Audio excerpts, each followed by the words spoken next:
Lahat tayo imikwento ng pagtayo sa mga hamon ng buhay. At para sa mga finalists ng Pinoy Dream Academy, tuloy-tuloy lang ang laban. Pakinggan natin ang 4 na kwento ng pakikipaglaban mula sa 4 na finalists ng Pinoy Dream Academy Season 2. Pakikipaglaban para sa pangarap. Ito ang kwento ni Hansen Nichols. Sana kay muling makita ko, damin ang tibok ng puso mo. Si Hansen Nichols, 23 years old mula sa Taguig, ay kwento ng patuloy na pakikipaglaban. Iniwan niya ang Amerika kung saan siya lumaki para makilala ang kanyang lahi. Mag-isang naninirahan dito sa Pilipinas para abutin ang kanyang mga pangarap. Ako po si Hansen, and I think the most interesting fact about me is that I am a cancer survivor.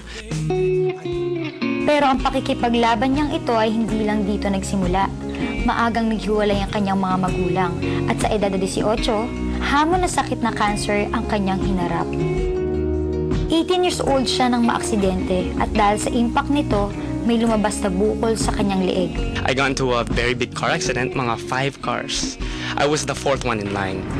And then parang may lumabas dito sa neck ko. And then I was told I could never sing again pagkatapos ng surgery. It was hard when I first, pag nalaman ko na may cancer ako. Pero hindi siya tumigil sa pakikipaglaban. I really wanted to discourage people to look at me, parang sick siya.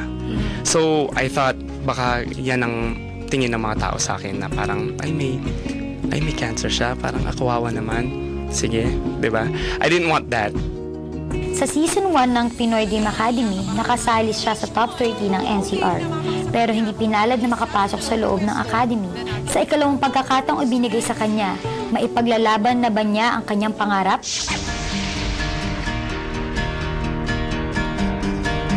Mapanuring mga mata ang laging nilalabanan ni Christian Alviar, isang lalaking may growth hormone deficiency. Happy, oh baby, happy.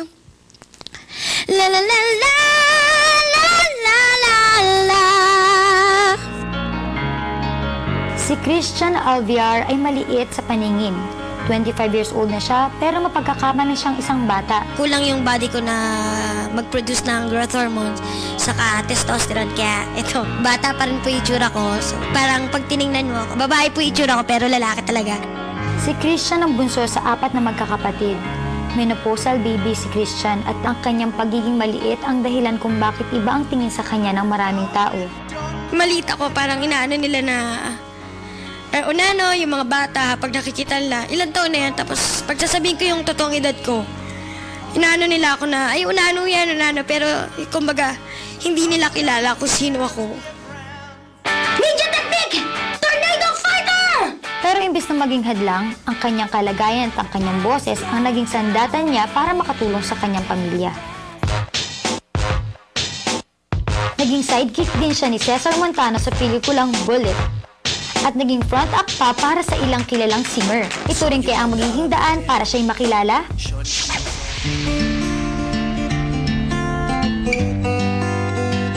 Pakikipaglaban para sa pagbabago. Ito naman ang kwento ni Bugoy. If you can see what I see, you're the answer to my prayers. Si Jay Bugayan o Bugoy ay 17 years old at estudyante. Anak ng magsasaka sa isang tubuhan sa Camarines. Naging mahirap ang buhay para kay Jay. Para makapasok sa kolehiyo ay nagtrabaho si Bugoy bilang tagalinis ng kantina ng eskwelahan. Nung nagtatrabaho po ako nun sa kantin, scholar, pag gabi na po, wala nang tao, wala nang estudyante. Yung habit ko na po yung kumanta. Pagbabago ang gusto ni Bugoy.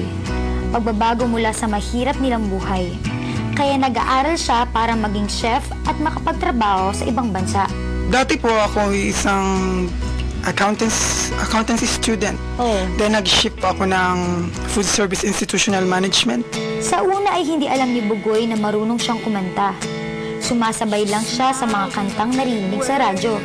hanggang marinig at maisapuso niya ang kantang Angels Brought Me Here ni Guy Sebastian. Ito na ba ang kantang magdadala rin sa kanya sa loob ng academy?